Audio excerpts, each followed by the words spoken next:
Dan, Živijo? fuzbol zgledal? Nisem imel časa. Razglednico imaš s sabo? Nimam. Kjer razglednico? Bo drugič. Prav. Dober je branil včeraj. Naše gore oblak. Aha, Ampak midva greva k Brglezu. prav. Predsednik državnega zbora se je odločil, da Kaj pa Trump, pa Cruz? Novice težko dava gledalcem, bralcem, ne? Če so jih že skonzumirali. če sva že pri oblaku, ne, potem sva še pri Melanii Knaus, ki se bo v resnici potegovala za prvo damo ZDA, proti Billu Clintonu, ki se bo potegoval za prvega moža ZDA. Ja, ni še sigurno, ne? Se pravi, Sanders se še nekaj bori. Sva politična realista, veva, kako se bojo stvari razpletle. Ampak Brglez je zavrnil idejo, da bi imeli serijo referendumov o pomorskem zakoniku in še nekih drugih zakonih, ki so bili sprejeti v državnem zboru. Te referendume pa naj bi imeli na pobudo sindikata delavcev zaposlenih v Avstriji, Migrantov. ki niso zadovoljni s tem, da bi bili obdavčeni v Sloveniji za razliko od davčne stopnje v Avstriji. Pravi, zdaj, ti delavci, ne, ki delajo v Avstriji in so obdavčeni z stopnjo reciva N, ne, v Avstriji, ne, potem pa, ko pridejo davke plačati v Slovenijo, so pa obdavčeni za stopnjo N plus M, ne, oziroma M je ta razlika, ne, med slovensko in avstrijsko davčno stopnjo, ne.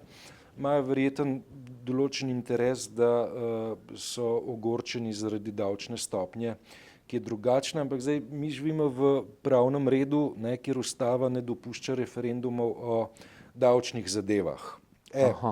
Kaj so pa naredili, ne? Rekli, v redu, zdaj referenduma o davčnih zadevah ne more biti, bo pa mi zahtevali referendum čisto vsem ostalem, ali pa o marsičem ostalem, ne, med drugim tudi o pomorskem zakoniku.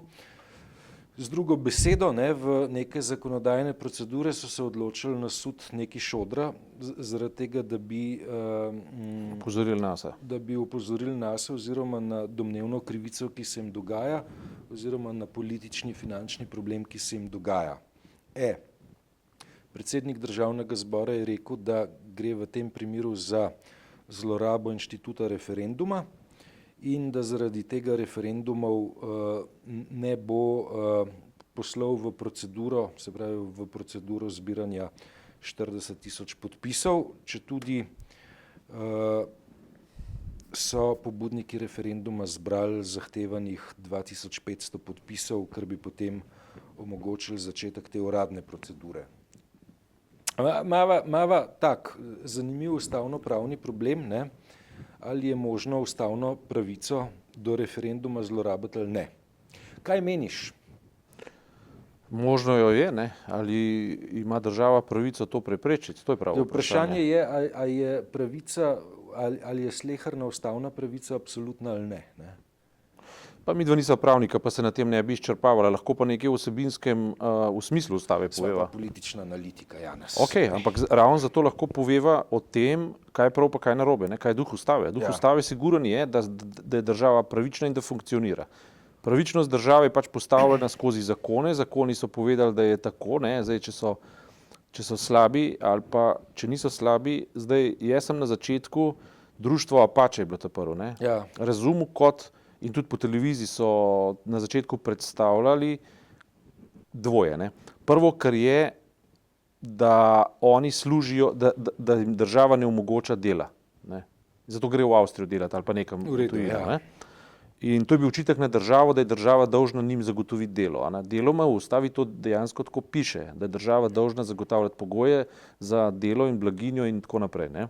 Se pravi, da ima vsak pravico do dela, do varnosti, da se mu pošta ne odpira in te stvari. To v ustavi je opredeljeno, ne. Se pravi, v tem sem jim pritrjeval. Sam ti ne, a veš, če si brezposlen, ti ne moreš iti na sodišče pa reči, ok, zdaj pa od sodišča zahtevam, da mi uredi delovno mesto. Ne? No, ampak očitek je upravičen. Ja. Govorim zdaj iz vidika ustave, duha ustave. Ne. Potem so pa predstavili približno tako, sami smo si morali poiskati delo, ja, kdo si ga pa ne.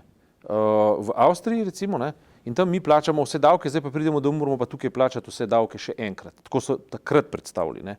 In takrat sem jaz skočil v zrak. Razliko, ne. Ja, ne, takrat so predstavili, da morajo dvakrat davke plačati. Ja. Tako je bilo rečeno. Tehnično plačajo dvakrat, ne, zaradi tega. Slišalo se je dvakrat veš, enako. V Avstriji plačajo avstrijski davek, pri nas pa še neko razliko. Ne, rečeno je bilo davek, ne razliko v davku. Dobro, ja. In takrat sem bil jaz popolnoma na njihovi strani. Zato, ker to bi bilo pa res nevzdržno. Recimo, če imaš tam 10%, bi tukaj mogel plačati recimo še 10, a ne to 20, se pravi še enkrat več, zato ker si pač hodil gor delati in tako naprej. Ne. No, potem, ko mi je postalo jasno, da gre za razliko, ne, se pa stvari popolnoma spremenijo. Ne. To je pa samo umevno, da če ti živiš v neki državi, participiraš v tisti državi tako, kot ona funkcionira, ne, kot ena druga država funkcionira. Če ti v tej državi pač ni všeč, greš živeti v drugo državo. Ne. In si davčni rezident nekje drugje. Tako je, ne. Ja. In to se pravi, to zadevo že spremeni, ne? Ampak zdaj, jaz bi tako rekel, ne, veš, lej, če ti ta davčni red, kakršen je, ne, pri nas ni všeč, pač narediš iz tega politični problem, probaš prek političnih mehanizmov, ki pač obstajajo, ne, na kratki rok sicer ne, ampak na dolgi rok pa morda ja, ne. Prek političnih mehanizmov pač probaš doseči spremembo. Ne? Napišeš peticijo, lobiraš pri parlamentarnih strankah, narediš gibanje, konec koncev preko tega vplivaš na koncu morda lahko na volilni rezultat in dosežeš spremembo oblasti, ki bo enega od svojih prvih ukrepov, denimo, ne, sprejela ta ukrep. Ne? Vendar oni so se odločili drugače in so sklenili metati, kot sem prej rekel, pesek v zakonodajno kolesje pri materiji, ki pa se njih neposredno zagotovo ne tiče, ampak se jih tiče morda posredno. Ne? Okay. A pa če niso kraj, kjer bi imeli neko bogato pomorsko tradicijo in se jih zaradi tega pomorski zakonik ne tiče, razen pač, če rečemo, da je tam, kjer so danes Apače, nekoč bilo Panonsko morje, ne, in z tega naslova morda ne, bi imeli upravičenost, da se dotikajo pomorskega zakonika ali pa ga napadajo. Ampak zdaj sem je že malo zašel. Ne, v redu, če si zašel. Problem tega je, ne, da se meni ne zdi neupravičeno, da država pobere razliko prvič. Drugo, kar je, se mi zdi nekorektno in pa nezrelo oziroma zlorabljati institut referenduma za to, da zasleduješ pač, mislim, to je podobno, veš, kot postaviti recimo v imenu, ne vem, pravic tovornjakarjev zablokirati vse ceste, na katere se vodijo državljani. Zdaj, komu delaš zdaj škodo? Tistemu, s katerim se pogajaš, ali celotni državi, pa celotnim ljudem? Se na koncu ljudje nastradajo in vzadaj je tista računica, da bodo potem ljudje pritisnili na vlado. Ne bodo, na tebe bodo jezni. Ne? Ampak ne gre za to, da bodo jezni. Gre za to, da je to neka metoda, ki kaže na neko določeno nezrelost. Ne? Če bi oni dejansko bi morali neko zrelo metodo pogajanj in ne vem česa, ne vem, o čem bi se, jaz ne vem, o čem pravzaprav vse pogajajo. O tem, da davkov ne bi plačali, kaj? Se vsi davke plačujemo? No, mislim, nasprotujejo tej tako imenovani dvojni obdavčitvi. Pa se ni dvojna, se je enojna, samo do slovenske mere, do razlike slovenske. Ker tisti, ki davke tukaj plačuje, on jih ne plačuje na delo. Ta davek plača, čeprav razumem, ne, v Avstriji, on tukaj plača samo tisto razliko, za katero se otroci šolajo v slovenskih šolah, gre k zdravniku, gre vse tako naprej. Se je nezadostno, to je res. Se standard pada, zdravstveni, pada standard v bistvu tudi za vrtce in vse tako naprej. To je vse res, ampak smo vsi žrtve tega, ne samo oni. V čem bi bili oni zdaj privilegirana skupina? V čem? Ne razumem tega. Mislim, mogoče se motim, mogoče česa ne vem, ampak ne razumem. A veš?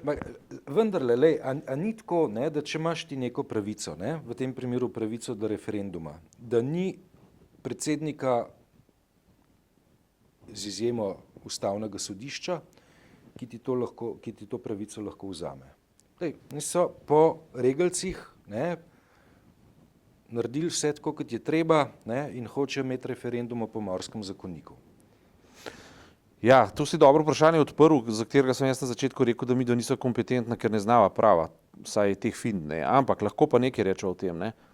Če sem jaz prav prebral obrazložitev, ki jo je povedal Brglez in mu je pritrdila zakonodajno-pravna služba in so mu pritrdili tudi ustavni strokovnjaki, ne, na to se lahko referiramo, je to, da je pomemben del ustavnih strokovnjakov, ne pa čisto. Relevanten del, ne tisti, ki imajo pač politično agendo, pa tisti, ki se grejo stroko, ne. Ja. To se pravi, če to vse drži in če drži to, da je v zakonodaji opredeljeno, v katerih primerih se institut referenduma sme uporabljati, v katerih pa ne, in da je noter celo opredeljen pojem zlorabe in če je to opredeljeno kot zloraba, ne, potem mislim, da Brglez ima pravno pokriti za to, kar je naredil. Politično je druga stvar, ker zdaj ga kot vidiš, ne, in to tudi nekaj pove, ne, čim se oglasi poslanec Gorenak, lahko že vemo, pri čem smo, ne, že vemo, v katerih gabaritih je vse skupaj, ne. Ja. Ampak recimo politično bo on pač moral prenesti, ampak jaz to cenim pri predsedniku pač državnega zbora Brglezu, da je tvegal in vzel to nase. Recimo si ti predstavljaš, da bi to naredil predsednik države nekaj takega. Sicer v tem primeru nima pristojnosti, ampak v analognih primerih. Predsedniku države, ki bi moral... Predsednik države, ne, a veš, bo zdaj le nekaj dni verjetno zavlačeval, a bo podpisal zakone ali ne, in bo morda rekel, zakona ne bom podpisal, dokler situacija pravno ni popolnoma čista. Pekel se bo na virtualnem žaru in bo... To bomo videli, ne, tako, kako bo reagiral. Veš, zakaj sem jaz zdaj tukaj bom povedal, ne, jaz sem tle osebno vprašanje. Ne. Jaz sem osebno pred 20 leti, ne, če se spovem, sodeloval pri neki politični sabotaži. In sicer je šlo za politično sabotažo, ki je podobna ravnanju iniciative migrantskih delavcev. Leta 1996 je Državni zbor tik pred iztekom mandata v proceduro vzel predpis, ki bi omogočal tedanjim poslancem, da po koncu poslanskega mandata odidejo v pokoj. Zdaj, ta zakon se je nam v neki ekipci, še na časopisu Mladina smo delali, se nam je zdel čuden. Ni se nam zdelo primerno, ne, da bi ljudje, ki so na vrhuncu svoje energije, kar tako iz naslova, da so bili nekoč poslanci, dobili ta fini upokojenski status. In smo potem napisali neko pobudo, tako precej laično, ampak za silo je stala. Potem smo šli na ulico, pa smo zbrali nekaj 100 podpisov, niti ni bilo treba 2500, ampak nekaj 100.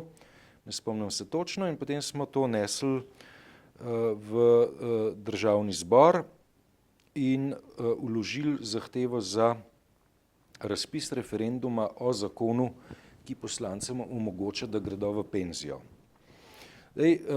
Potem so nas potem vprašali, a pa vi resno mislite s tem referendumom? Pa smo rekli, v bistvu nas referendum kot tak niti ne zanima, ne.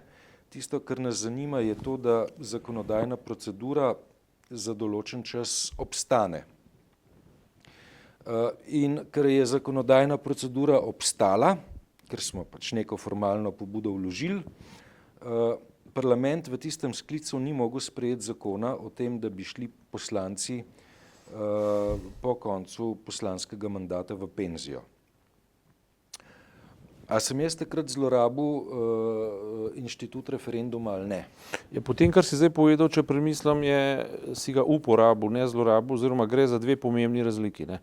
Vi ste takrat reagirali v predmetnem zakonu, v predmetni zadevi, z namenom, da bi preprečili neko rečemo temu zlo oziroma neko moralno packarijo. In sicer poslanci so se hoteli dvigniti na druge državljane in v bistvu pokojninski sklad zlorabiti za svojo korist. To se pravi, vi ste delali nekaj koristnega in je samo v metodi podobnost za tem, kar je to društvo zdaj dela, ampak vi ste delali to v predmetnem zakonu. Oni pa zdaj to počnejo za vse zakone. Se pravi, gre recimo za davčno zakonodajo ali pa za nekaj, kar bi morali urejevati njihov status, oni pa vlagajo zdaj za ne vem, prometni režim na morju. Ne?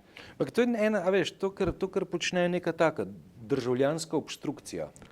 Je, oni delajo... A ima državljan, državljan seveda ima pravico do državljanske nepokornosti. Ne? Seveda ima. Mu jo jamči ustava. A ima državljan pravico do državljanske obstrukcije, s katero obstruira zakonodajni postopek? Veš, kakšna je razlika med tem, a se greš ti recimo obstrukcijo po 24 ur narediš govorov v parlamentu, tako da na koncu dol padeš, a na ura pa tik taka in neki roki tečejo in ti na ta način preprečiš recimo, da bi, ne vem, generali pritisnili na nek gumb, po katerem bi poletela neka raketa in naredila neko katastrofo. In med tem, da ti delaš kažin kar tako, ne. Bistvena razlika je v cilju, namenu in v časti dejanja, ne. In recimo, če ti preprečuješ neko zlo, neko veliko zlo, ne, potem so v bistvu pravni mehanizmi, s katerimi, tudi če so poniglavi, ne, so ti pravni mehanizmi na nek način pri ljudeh in sicer sprejeti za simpatijami, zato ker je zadnji neka vrednota. Ne. V tej zadevi me pa resno zanima, katera vrednota je zadnji. V tem, da bi bili oni upravičeni do nižjih davkov kot mi. A to? Ker višjih zdaj nimajo. Se pravi, oni plačujejo samo razliko.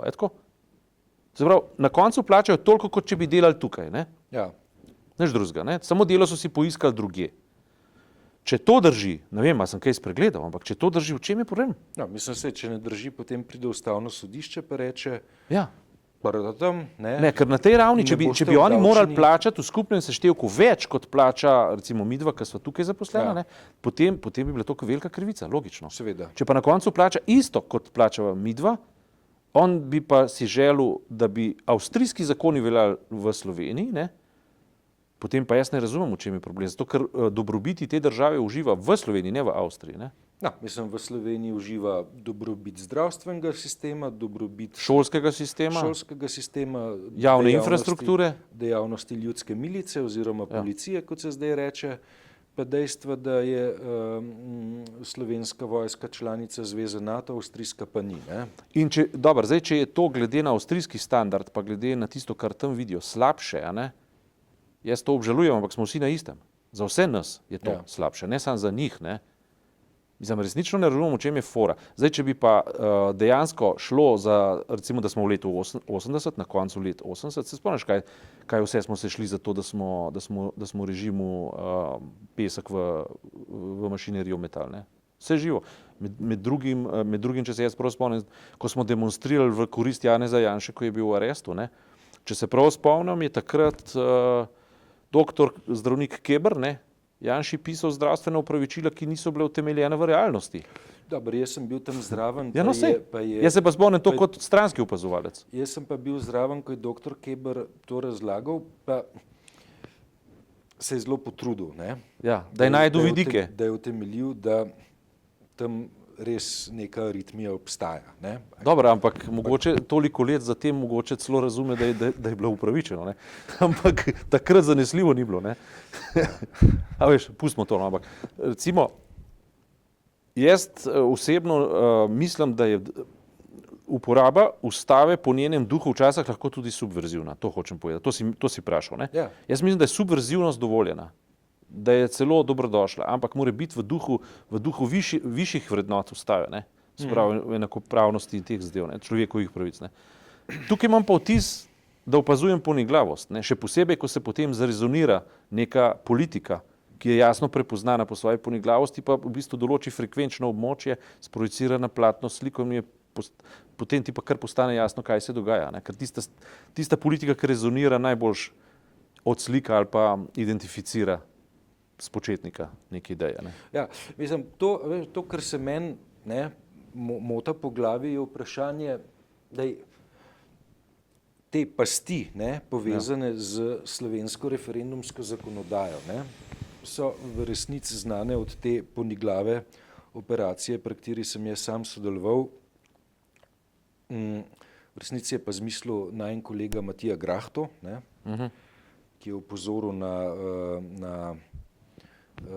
na težave ustavnega teksta, ne, ampak v teh 20 letih, odkar je bilo to prvič zaznano, ne, se pravzaprav glede referendumskih akcij ni zgodilo nič posebnega, z izjemo dejstva, da se je šlo amandmirati en del ustave, ne, pa da po novem ustavnem redu ni referenduma o davčnih zadevah, pa o človekovih pravicah, pa mislim, da še v nečem, ne. Ampak neka ta, dajva reči, pravna praksa, ne, se pa postavlja zdaj zelo na novo, ne. Zaradi tega bo zanimivo videti, ne, a veš, kako bo konec koncev ustavno sodišče to presojalo, če zadeva v nekem trenutku pride pred ustavno sodišče, ne, a veš. Menda je že bilo pred leti in da je v enaki zadevi presodilo tako, kot ti je zdaj povedal doktor Brglez, ne. Mislim, da tle ustavno sodišče revolucije ne bo naredilo, ker je svojo prakso že definiralo oziroma svojo teorijo. Jaz sem bil pred, ne vem, 10 dnevi nekaj tasga na eni zanimivi okrogli mizi na pravni fakulteti o sovražnem govoru, ne. In tam je padla ena zelo zanimiva misel, ker so zraven pač pravniki, ljudje, pametni ljudje, ki o tem vejo, kaj povedati. Vodila je doktor Vedam Lukičeva, ki je bila ustavna sodnica, celo predsednica ustavnega sodišča, in tam so padle ene zelo pametne besede. In sicer, ti nobenega pravnega, recimo nobenega zakona ali pa nobene, kako ne rečem, koalicije zakonov okrog enega problema ne moreš sestaviti tako, da na koncu ne bi bilo možno noter vršiti pesek ali pa narediti neko obstrukcijo ali pa narediti iz tega problem, ne. In vedno lahko še tako slabo zakonodajo uporabiš za nekaj dobrega, če imaš namen to dobro narediti, ne.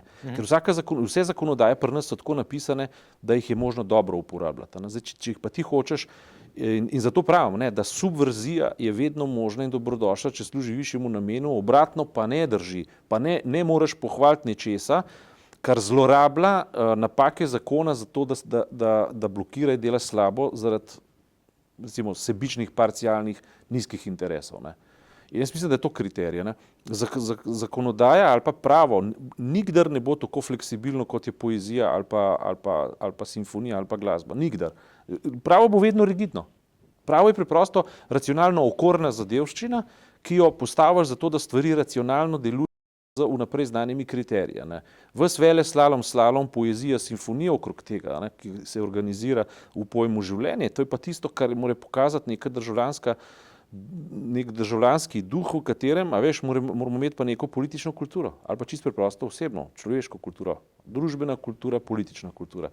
No, in to, kar se zdaj dogaja z vsemi temi primitivizmi ob krizi že 10 let, ne, sem se spomnil, sem šel zadnjič nazaj brati Majniško deklaracijo z leta 1989, sigurno si bil tudi tam, jaz sem bil, ti si tudi bil verjetno, ko je Pavček prebral takrat na Kongresnem trgu, ne.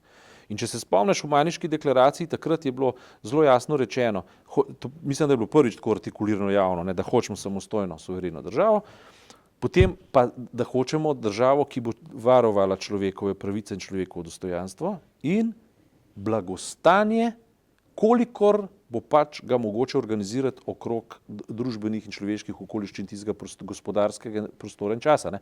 Ampak tam je bilo zelo jasno povedano, da Slovenija hoče biti tudi država blagostanja, ampak to blagostanje je vedno v korelaciji z človekovim dostojanstvom in temeljnimi človekovimi pravicami, ne.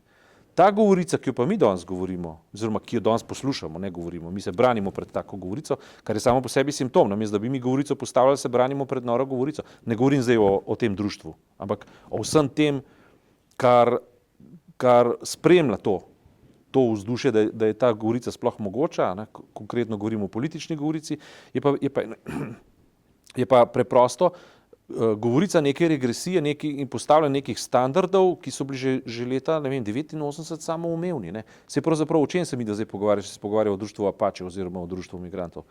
Pogovarjava se preprosto o regresiji in pogovarjava se o standardih, ki jih več nimamo, pa so bili. Ne.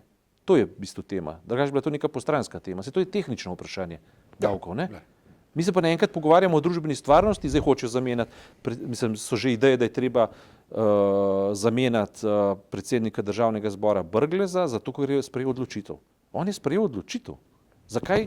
A veš, in ta odločitev je najmanj, kar je dvoumna. To se pravi, je možno tolmačiti tako ali pa tako. Zakaj bi morali že v izhodišču postaviti, da mora odstopiti zato, ker je sprejel odločitev, kar je v njegovi pristojnosti, da sprejme odločitev. Ja. In njegova odločitev po moji presodi pravilna. Ne?